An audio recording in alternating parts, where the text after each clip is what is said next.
The live TV, सच सबसे आगे। नमस्कार, आप देख रहे हैं द लाइव टीवी और मैं हूं आपके साथ मुनमुन रहमान। बीजेपी के लिए कर्नाटक में पहले दिन से ही मुश्किल बनी हुई है और अब लगातार मुश्किलें जो हैं वो बढ़ती जा रही है। खबरों के मुताबिक दोस्तों, बीएस येदियुरप्पा ने एक बयान दिया। उस बयान के बाद कर्नाटक में बीजेपी में सियासी भूचाल आ गया है।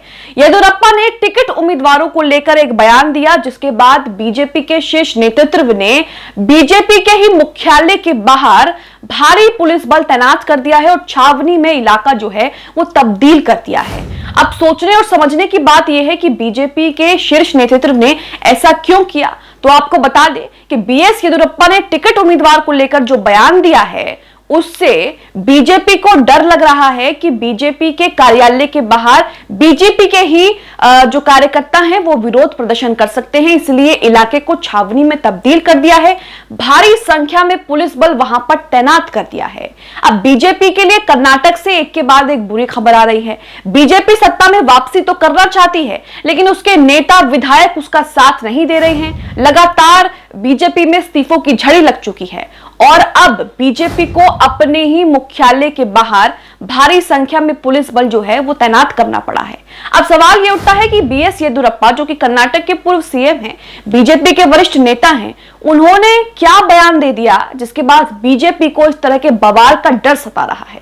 खबर के मुताबिक येदियुरप्पा ने क्या बयान दिया है, उससे क्या सियासी घमासान मचा हुआ है, इस खबर से समझते हैं। खबर देखिए, लिखा है कर्नाटक चुनाव। येदियुरप्पा के बयान से बीजेपी में खलबली। बेंगलुरु पार्टी कार्यालय पर भारी संख्या में पुलिस बल तैनात कर दिया है। कर्नाटक राज्य रिजर्व पुलिस प्लाटून को बेंगलुरु में बीजेपी मुख्यालय में इस आशंका पर तैनात किया गया है कि बीजेपी समर्थक विरोध प्रदर्शन वहां पर कर सकते हैं, इसलिए पहले से ही भारी संख्या में पुलिस बल जो है वहां पर तैनात कर दिया गया है। इसी के साथ सवाल यह भी उठ रहा है कि जैसे जैसे चुनाव करीब आ रहे हैं, क्या बीएस येदियुरप्पा भी बीजेपी से बगावत कर सकते हैं? क्योंकि जिस तरह के समीकरण सामने आ रहे हैं, जिस तरह की खबरें सामने आ रही हैं, वो कहीं ना कहीं इस तरफ भी इशारा करती है। इसी के साथ आगे खबर में देखिए, लिखा है पूर्व मुख्यमंत्री और बीजेपी संसदीय बोर्ड के सदस्य बीएस येदियुरप्पा ने सोमवार को कहा कि कर्नाटक में चुनाव लड़ने के इच्छुक बीजेपी के कुछ मौजूदा विधायक इस बार टिकट गंवा सकते हैं।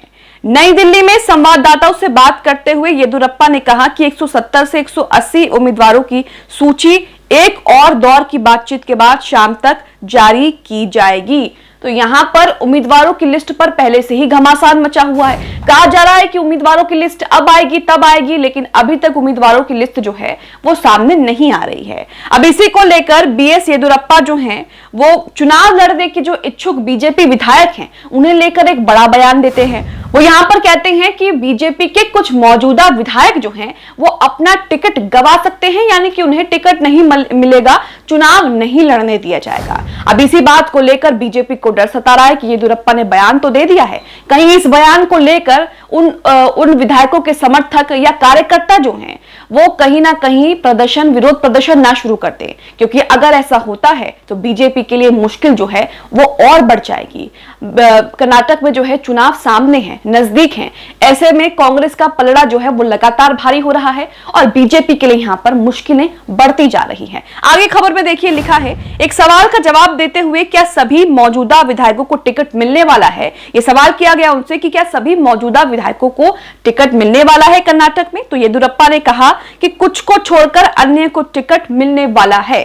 अब आप सोचिए, जो मौजूदा विधायक हैं वो इस बात से तंतना गए होंगे कि अभी से हमें यह कह दिया कि कुछ को टिकट मिलेगा और कुछ को टिकट नहीं मिलेगा, जिसके बाद बगावत के सुर और भी तेज हो सकते हैं बीजेपी कर्नाटक में। इसी के साथ टिकटों के ऐलान से पहले केंद्रीय गृह मंत्री अमित शाह की अध्यक्षता में एक बैठक हुई। बैठक में कर्नाटक विधानसभा में विपक्ष के नेता सिद्धारमैया के खिलाफ वरुण निर्वाचन क्षेत्र में एक मजबूत उम्मीदवार को मैदान में उतारने पर भी चर्चा हुई।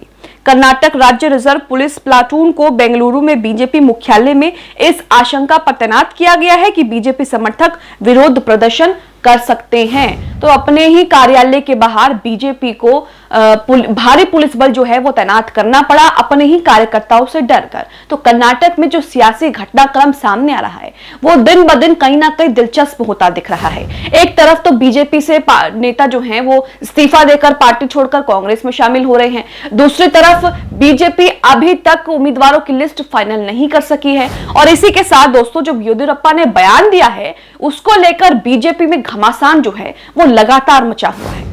अब इसी के बीच दोस्तों एक महत्वपूर्ण बात यह भी सामने आ रही है कि कर्नाटक में एक रिकॉर्ड रहा है कि कोई भी पार्टी जो है वो सत्ता में वापसी नहीं कर सकती है। खास करके 1989 के बाद से कोई भी पार्टी सत्ता में दोबारा वापसी जो है वो नहीं कर पाई है। ये कर्नाटक राज्य का इतिहास रहा है। तो इस बात को लेकर भी बीजेपी को जो है वो चिंता सता रही है, क्योंकि बीजेपी फिलहाल सत्ता में है, कर्नाटक में दोबारा वापसी करना चाहती है और ऐसे में बीजेपी के लिए उन्हीं के लगातार मुश्किलें जो हैं वो बढ़ा रहे हैं। इसमें लिखा है कर्नाटक का रिकॉर्ड रहा है कि राज्य में साल 1989 के बाद से कोई भी पार्टी सत्ता में वापसी नहीं कर सकी है, जिसके बाद से ही बीजेपी के मुख्य विपक्षी पार्टी कांग्रेस हिमाचल में जीत के बाद पूरे जोर शोर से कर्नाटक चुनाव जीतने की होड़ में लगी है। तो वहीं दूसरी ओर जेडीएस प्रमुख कुमारस्वामी पहले ही इस बात को कह चुके हैं कि बिना उनकी पार्टी के दखल के कर्नाटक में कोई सरकार नहीं बन सकती है। ऐसे में बीजेपी के लिए इस बार सत्ता में वापसी मुश्किल लग रही है। और जो खबरें आ रही हैं, जो सियासी घटनाक्रम कर्नाटक में चल रहा है, उससे तो लग रहा है कि किस तरीके से बीजेपी जो है वो कोसों दूर जा रही है। बीजेपी के हाथ से कर्नाटक की सत्ता की कुर्सी लगातार फिसलती जा रही है। इसी के साथ आपको बता दें कि जहां पर एक तरफ बीजेपी में टिकट बंटवारों को लेकर घमासान मचा हुआ है, दूसरी तरफ कांग्रेस जो है टिकट बंटवारे को लेकर उसने बड़ा दांव खेल दिया है। कांग्रेस ने अपने उम्मीदवारों की लिस्ट में उन लोगों को जगह दी है जो बीजेपी छोड़कर, जेडीएस छोड़कर कांग्रेस में शामिल हुए हैं। ऐसे कई नेताओं को उन्होंने जगह दी है, कई विधायकों को मैदान में उतारा है और टिकट दिया है। तो ऐसे में बीजेपी की मुश्किलें जो हैं वो बढ़ सकती हैं, क्योंकि कांग्रेस लिस्ट जारी कर चुकी है। कांग्रेस ने कई ऐसे बीजेपी और जेडीएस के बागियों को मैदान में उतारा है। ऐसे में येदियुरप्पा का यह बयान कि मौजूदा विधायकों में से कुछ को टिकट मिलेगा, कुछ को नहीं मिलेगा, यह बयान कहीं ना कहीं बगावत के सुर जो है वो एक बार फिर से तेज कर सकता है बीजेपी में। क्योंकि एक तरफ तो जो बाकी हैं उन्हें कांग्रेस ने टिकट दे दिया है, वो कांग्रेस से चुनाव लड़ रहे हैं, मैदान में उतार दिए हैं। वहीं दूसरी तरफ बीजेपी नेता अगर इस बात का आकलन करेंगे कि कहां से टिकट मिलेगा, तो यह भी हो सकता है कि और भी बड़ी संख्या में बीजेपी से विधायक जो हैं वो इस्तीफे दे और कांग्रेस का दामन थाम ले टिकट लेने के लिए, चुनाव लड़ने के लिए। इस पूरे सियासी घटनाक्रम में आगे क्या कुछ होगा देखने लायक, ये तो देखना होगा। लेकिन जिस तरीके से येदियुरप्पा के बयान से कर्नाटक बीजेपी में हलचल मची हुई है और लगातार किस तरीके से बीजेपी को भी ये डर है कि विरोध प्रदर्शन जो है वो तेज हो सकता है, विरोध प्रदर्शन हो सकता है तो बवाल होगा, सुर्खियां बनेंगी और ऐसे में बीजेपी के लिए कर्नाटक में मुश्किल जो है वो बढ़ सकती है। इन सब खबरों को लेकर जिस तरीके से येदियुरप्पा ने जो बयान दिया है, कर्नाटक में किसकी सरकार बनेगी, कांग्रेस का पलड़ा भारी है या बीजेपी का पलड़ा भारी होगा, इसको लेकर आप क्या सोचते हैं हमें कमेंट बॉक्स में कमेंट करके जरूर बताएं। द लाइव टीवी, सच सबसे आगे।